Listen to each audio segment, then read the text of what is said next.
He was also talking about that deal scored with the Mexicans at the last minute to avoid imposition of tariffs here. There's been some controversy back and forth as to whether the Mexicans see the deal the same way he does. Not all, by the way. The official position is that a deal was indeed scored and a commitment to police its southern border with more National Guards and their National Guardsmen along the Guatemala border, more particularly to the Pacific Ocean.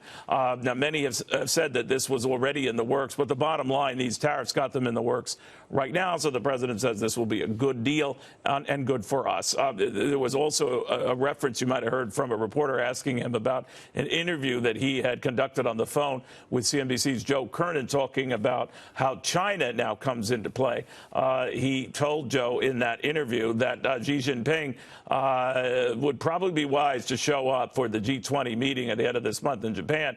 And if he didn't show up, he might just slap additional tariffs on Chinese goods, an additional $300 billion worth immediately. He kind of dialed that back a little bit in those remarks just now. But the read on all of this from Illinois Democratic Congressman Krishnamoorthi. Congressman, very good to have you, and thank you for wading through all this breaking news, sir. Sure. Do you Thanks, Neil. think this deal that we have with Mexico is real, and that the Mexicans have indeed done something that they wouldn't have done had not the threat of tariffs been placed on them? It's not clear. They're denying that there's a deal. And then going to your point, it's not clear that anything was achieved that they didn't already agree to months ago, apparently. So the flip side of that from the White House, sir, is that, well, that might have been talked about in the past, but what got them off the stick was, tariffs at the ready. Do you think that's the case?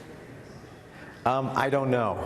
But what I do know is that clearly some high drama was created, and perhaps I hope the Mexicans do employ their resources toward stepped up enforcement of its southern border.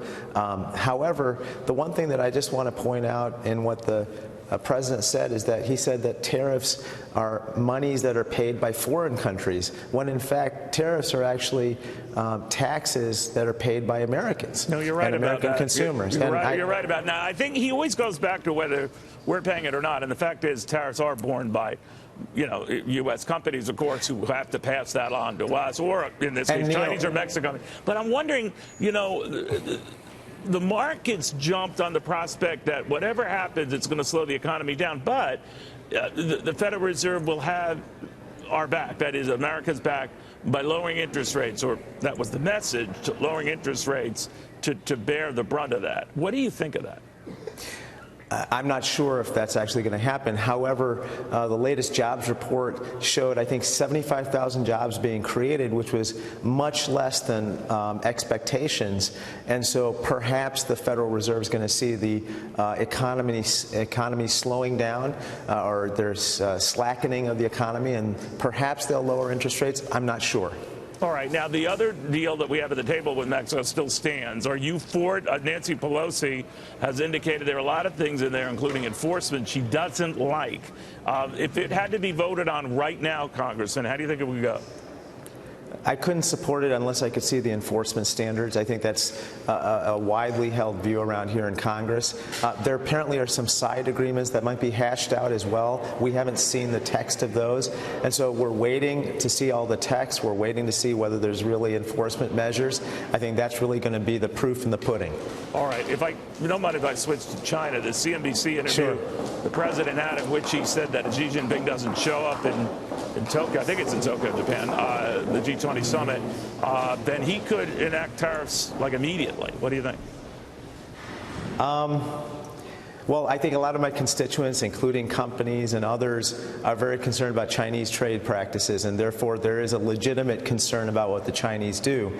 I think the question that most people have, including people in my state and among my constituents, is can we do this in a better way? Can we have a multilateral trading strategy with China? Because if we impose tariffs, they're going to come back and impose tariffs on our goods. Right. And our competitors, the Europeans and the Japanese and others, are they're going to steal our business. And so we have to be doing this in a multilateral fashion, not a unilateral fashion. Then can I ask you in the limited time we have, I apologize for this, but it seems like Democrats are on board with the president's tough approach with China. The same rough approach he had with Mexico, not so much. Why is that?